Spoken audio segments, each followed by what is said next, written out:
coming up on the Grandpa Joe show for December, what is it, the 16th, 2017. The follow-up on net neutrality. Basically, our short follow-up on the partial repeal of net neutrality and what happened to it. Plus, on top of that, what we can do to reverse the repeal. Also coming up on the Grandpa Joe show. Yeah, we'll be discussing how to convert an ice fishing auger, an old style hand crank one, into a drill, electric auger, using a battery drill. And that's what we're going to be doing today. As the Grandpa Joe show for December 16th, 2017 starts right now.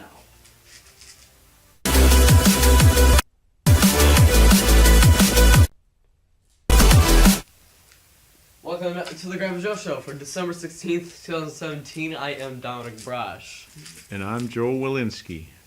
So we are going to hop right now into the drill auger. The conversion from a manual to a power drill. So without further ado, Grandpa Joe would take it away. Yeah, I've had this ice fishing auger for years, and I bought it used at a rummage sale, and as you can see, this thing is it's old and it's rusty. I've cleaned it and painted it before, and it seems to just take right back to rusting, but it still works. And if you'll notice on where I have the blades of the auger are, I put this plastic coffee can, and that protects the blades from getting damaged.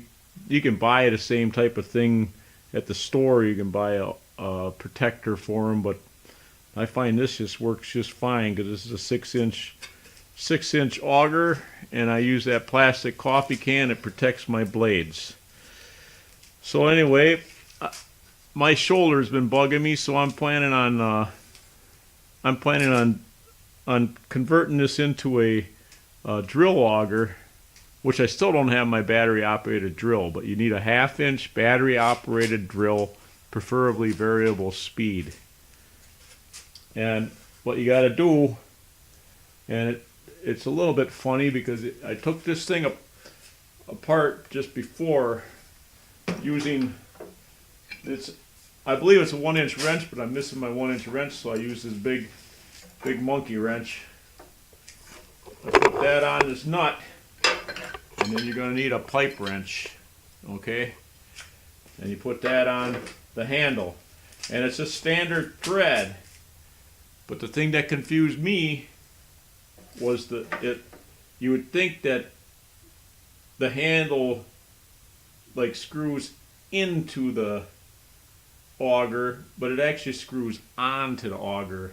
So the handle has the threads on it, and the auger's got the bolt on it. So the handle's like the nut. So anyway, you just take and you twist the handle off like this. But mine came off pretty hard. It had a lot of years on it, so I had to heat it up a little bit. You could use a propane torch or something and heat up right before the nut on the handle right here. You'll heat this area up right here, and then once you get it free, unjammed, you should be able to just take and just twist it right off like this. Okay. So then you twist it off.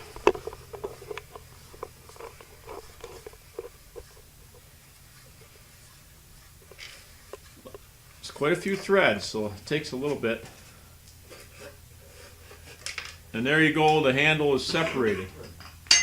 Now, you can buy these at the store, but they're not as good as the ones that I had prepared. My brother John, Uncle John, we call him because I'm with my grandson here. Uncle John made this up at his machine shop. It's all out of stainless steel, and it's nice and heavy duty. So if you got access to something like that, you'll be doing yourself a favor, because I know that some of these, if you if you snag when you're drilling, sometimes this adapter shaft can snap. So anyway, you just screw the adapter shaft on to the auger, and it's as simple as that. Then you can just go ahead and take a 1/2-inch drill, which you're going to want a battery operated one. I don't have one yet, but I'm kind of hinting about that for Christmas. That's coming up here. Well, we're right by the lake, so I'm just going to run an extension cord because this is going to be the first time I try my auger in the lake. And you go ahead and you put your drill on the shaft. I actually don't have it far enough out yet.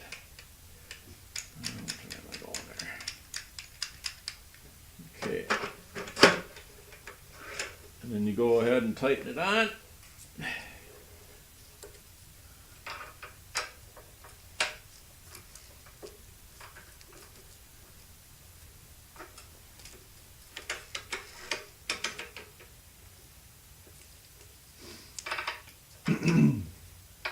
Shouldn't tighten that hard. There we go. Okay. And then you could actually, I suppose I don't know how much you need to see it. Yeah, actually we got to be right by the lake and give it a try now. So I guess we'll go out by the lake and we'll give it a shot. So we got a little bit of ice on the lake right now. So we will be right back once we relocate to the lake.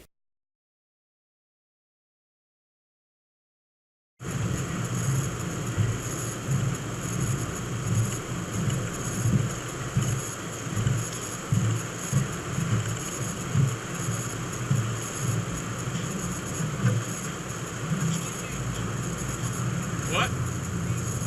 Yeah, I'm going to. Yeah, well, made it out to the lake here. Give this ice auger a try on the electric drill. Hopefully, the ice isn't all that thick, so I think it might be about 3.5 inches here. So let's see what it does.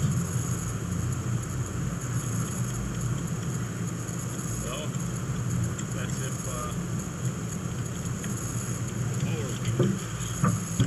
I'll be right back.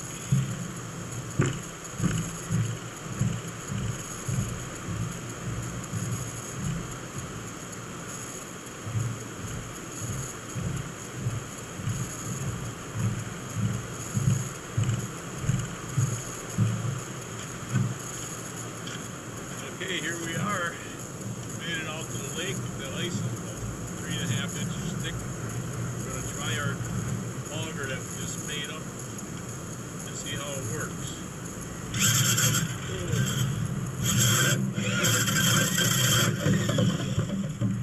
That thing works pretty fast. I say you're going to want a variable speed auger because this thing really buzzes through fast.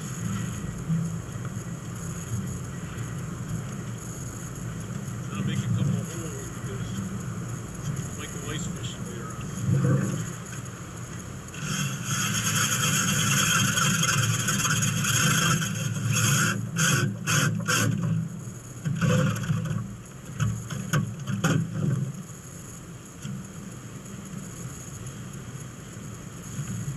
And that's it. That's how the electric drill will work. It's a lot better than listening to a gas engine.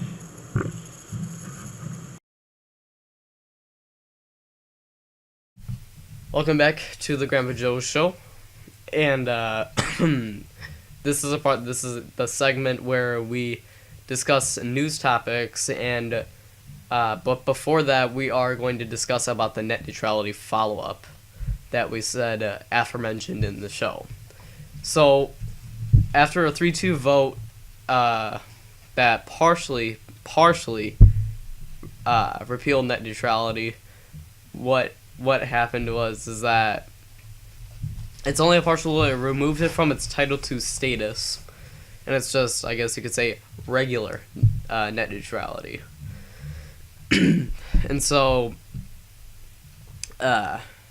we still have a couple of weeks because from what I was hearing earlier this week, is that the government's going to be monitoring this, determining whether it's fair or not. I'm not sure if that is true or not, and I'm not sure if this is also true that that there's a Congress rule that can help reverse the repeal of net neutrality. Yeah, that's what I've heard, is that they're planning on taking it to court and fighting the reversal of net neutrality. They're planning on fighting it, and we shall see what happens. Because from what I've seen, it seemed like it was a good thing that we had net neutrality, but hopefully it will be, the judgment will be overturned and we will get back to the net neutrality. But in the meantime, we'll see how this all works out. So that was our short follow-up thing, and so we will be switching to other news here. We're gonna do a ring around type thing where we're gonna kind of like slow down scroll down a little bit, and whichever topic kind of like sticks out to us, we'll pick and kind of like discuss about it. So we'll be starting that right now, and so let's see here. Start scrolling down. So we may be a little silent, so please bear us for that. Spare us. Yeah, lately the big topics have been all the fires out in California. Yeah, we'll probably run into that. Wow, that is just such a tragedy out there. It's bad. I don't know how many thousands and hundreds of thousands of acres are destroyed. Yeah, the Weather Channel reported that one was dead. Thousands are injured. It's amazing that few people have passed away from this or gotten killed. Yeah. But lucky it's not. Lucky it's only one, though. People.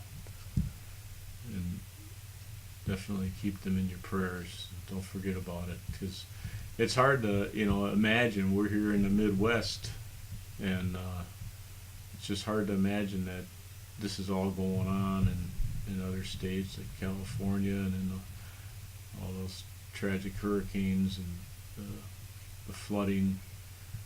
Just here in the Midwest, which just everything's just peaceful and normal. Yeah, so, what the heck is this? It seems I haven't heard of this about Mozilla creating a robot type thing. I have no idea what that is. Yeah. So this article comes from cnet.com. Apparently Mozilla backpedals after Mr. Robot Firefox misstep. Okay, so it sounded like a good idea at Mozilla. So before I get into this article here,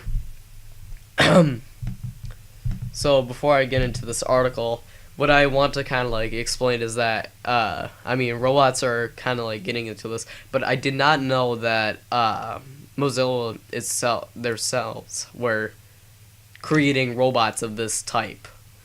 So like robots in general even. So that were my initial thoughts. So if you want to share your initial thoughts on this article before we start reading it. I haven't read it at all, Dominic. Yeah, but like, what is your initial thoughts on the topic? On my initial thoughts on robots are that right now it's a big thing. They're getting closer and closer to real good functioning robots where they can actually do your household chores, and well, they already do have vacuum cleaners and that type of stuff that are robots, but now they're getting to the point where they're having regular, almost human, the typical type of robot that you actually see in the movies where they look like a human, or they move and everything just like a human. They're starting to put skin on them, and I don't know, it's fake skin, but it's getting closer and closer to that type of thing. And I think there's all pros and cons to everything. It'd be wonderful to have a robot in your house that could do your chores for you and that type of thing. But there's good and there's bad points to all these things. Where just like these Terminator movies, and you always think, nah, that could never happen, but Well, now it's happening. all these things are happening. Yep. So there's a lot of good in this world, but there actually is true evil in this world too, and we got to be watching out for that. Yeah. That's what I have. Well, that's as much as I know about it. So, let's read the struggle. Sounded like a good idea at Mozilla. Promote computer security and privacy awareness using a tie-in with an online game from the popular Mr. Robot Hacker TV series. But also immediately, the plan started backfiring. On Wednesday, the Firefox users started complaining that a cryptic extension had been installed in their browser with no explicit permission or explanation of what it does. Only a description that read, "My reality is different than yours." People ripped into Mozilla in a Reddit discussion after one Firefox user fretted, "I have no idea what it is or where it came from. I freaked out a bit and installed it immediately." Got a bit of phlegm too. Okay. Mozilla had installed the Looking Glass extension remotely on their machines this week through a partnership with Mr. Robot. But it stopped in doing so when people started giving them an earful, the nonprofit organization said. Suffice to say, we've learned a great deal in the last 24 hours. Although we always have the best intentions, not everything that we try works as we want. Says Joshua Kakos Wolf. I'm not sure if I'm not sure if I'm butchering that, but yeah. Okay.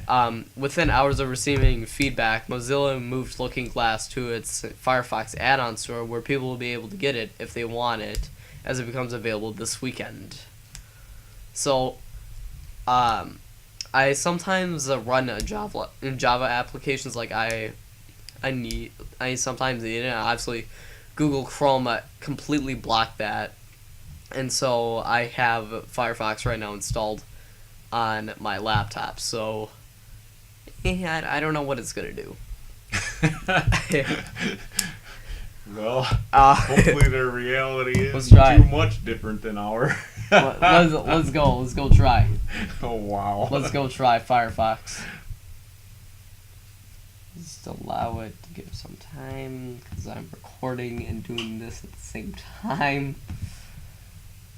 I'm just gonna wait for Firefox to open up, see what it does.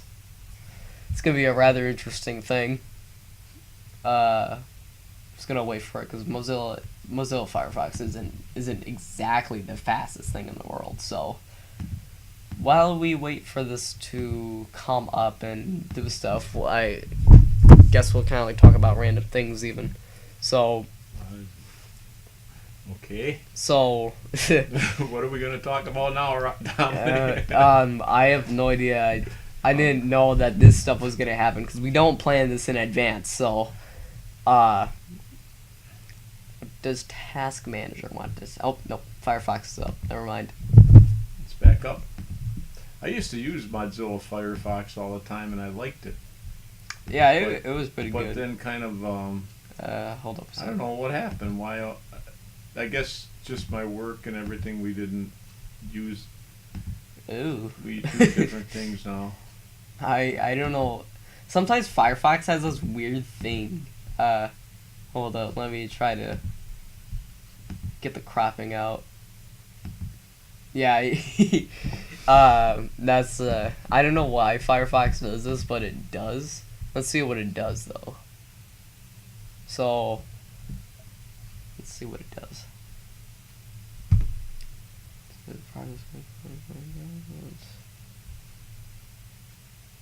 Yeah.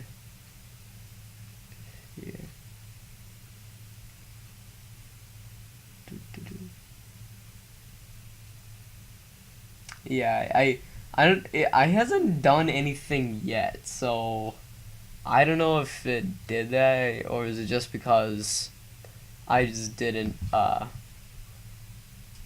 let me switch back. Not too bad. So, yeah. Dominic, we should get a little Yeah. bit more prepared. Yeah. So what? Oh, there's another one right here. So, what it is that next one is that Google is shutting down its ambitious project to reinvent smartphone cameras. So I knew Google was gonna do some sort of stuff with this. Like I knew that. By the way, the article is from Business Insider.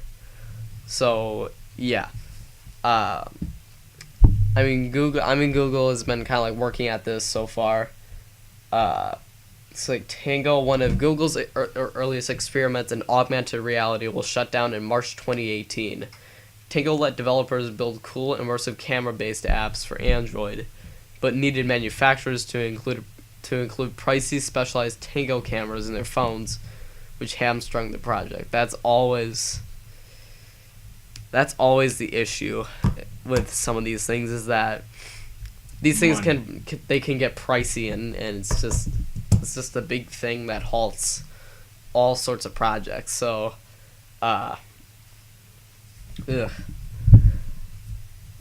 yeah, Google, you tried, but it's kind of. What kind of camera is it? I don't understand. Let's see here. It was designed for a camera that could actually detect depth and motion, opening up all kinds of new applications. The problem, and Tango's biggest obstacle to success, was that you need a special high-tech Tango-compatible camera to take advantage. A normal camera wouldn't wouldn't do. So at the basic level, Tango let you do things like use a smartphone as a tape measure, since it could actually measure distance in front of you.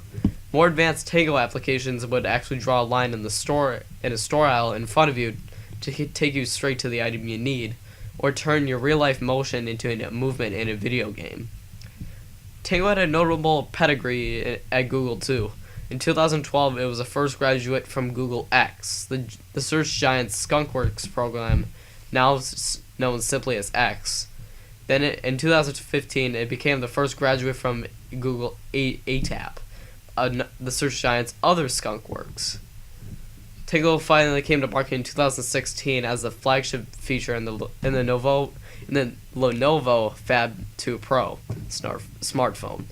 In 2017, Asus released the Zenfone AR, which also sported a Tango camera. However, neither phone was a particular sales sensation, and Tango failed to attract a huge number of developers. By the way, all links to articles are in the description, so don't worry, credit will be given as it's due. So, yeah, that's basically what's been going on. That's pretty interesting. So the camera, it's actually measuring the distances and stuff. That's pretty awesome. Yeah, it's. Well, they already had that type of thing for a while, but more laser thing, not a regular camera. But I suppose they can tell the distances of stuff because they can probably pinpoint on an object that they know the approximate size of, and that type of thing. So they would. Yeah, I suppose that once they know an object's a certain size, they can figure out the distance by how big it is in the camera's eyes. That's pretty cool. Yeah, it is very cool indeed. Unfortunately, they had to shut down, but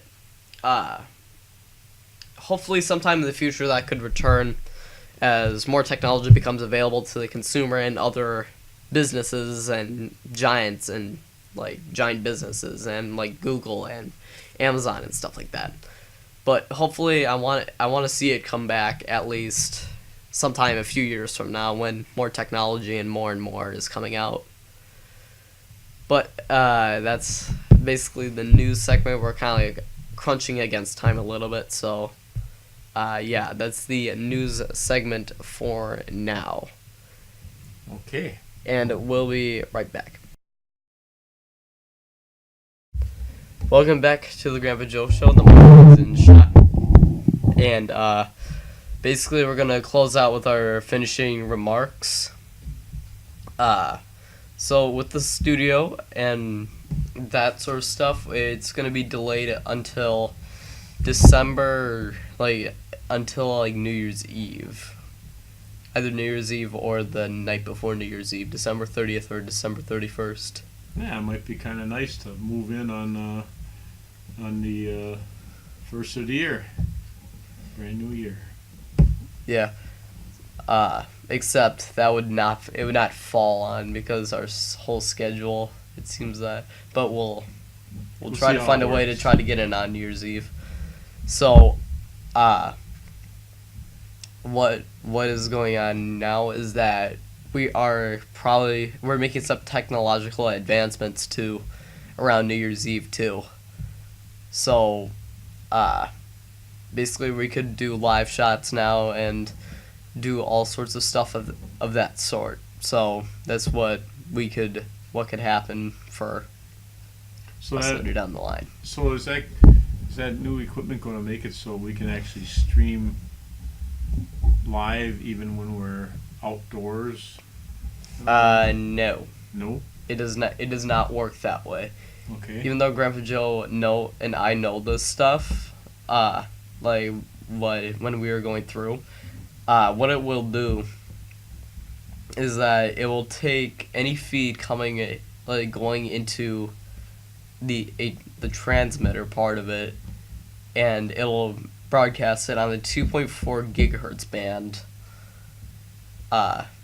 As far as I know, out to 150 meters. I'm not sure if that is line of sight or in an ideal condition, but then we have the receiver part of it, which will output it into a cable, which will feed it into this computer, into the laptop that we're recording this on. And since OBS has native support, native support for VLC sources, even though we might have to resort to a window capture, we can do live shots of this sort. So that's what we can do. Awesome. So any finishing final thoughts? Not much for now because, well, let's see, what do we all got here? I guess one final thought is I'm wishing everybody out there a Merry Christmas, and and well, we'll probably see you by New Year's, but Happy New Year just in case that we don't see each other by then. And how about you? Do you have any final thoughts or about the upcoming show or anything? So I'm excited for the future of the Grandpa Joe Show. Basically, what our story was like, where we came from, was just a random February day, February 21st, I believe. Yeah, that's the exact day when we started, February 21st, 2011. What happened is that I just came up with this idea. We just started doing it on a laptop with a webcam, and it's just letterbox like this, and it's just a 4x3 camera, and we just did it as a hobby. We never really uploaded it anywhere because we've never come up with this idea then with YouTube.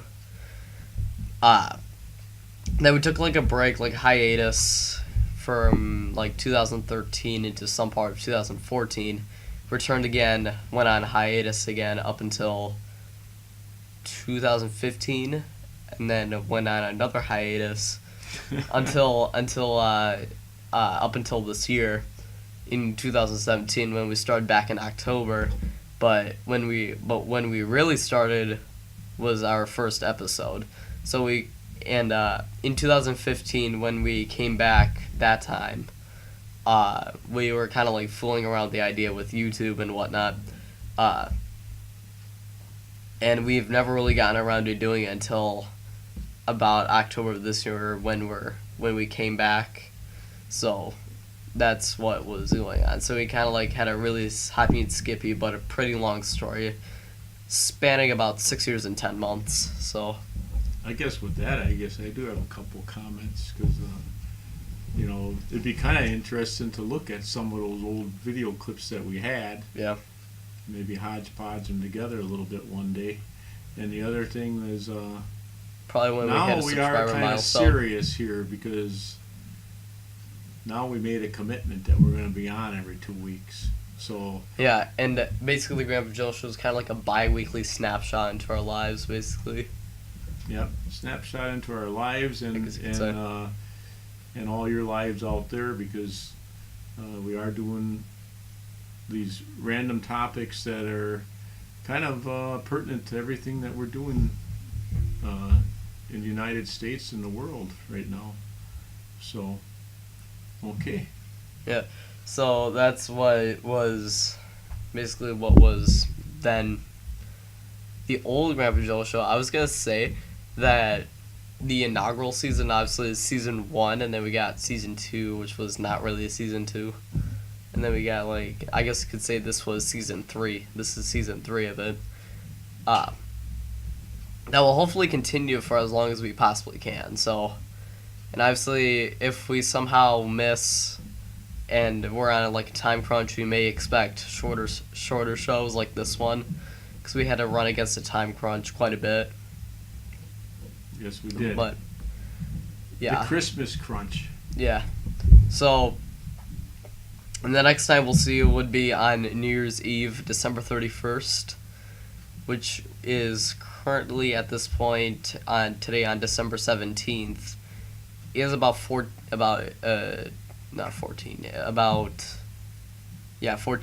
days away. So yeah, it will be December 30th when we'll next see you.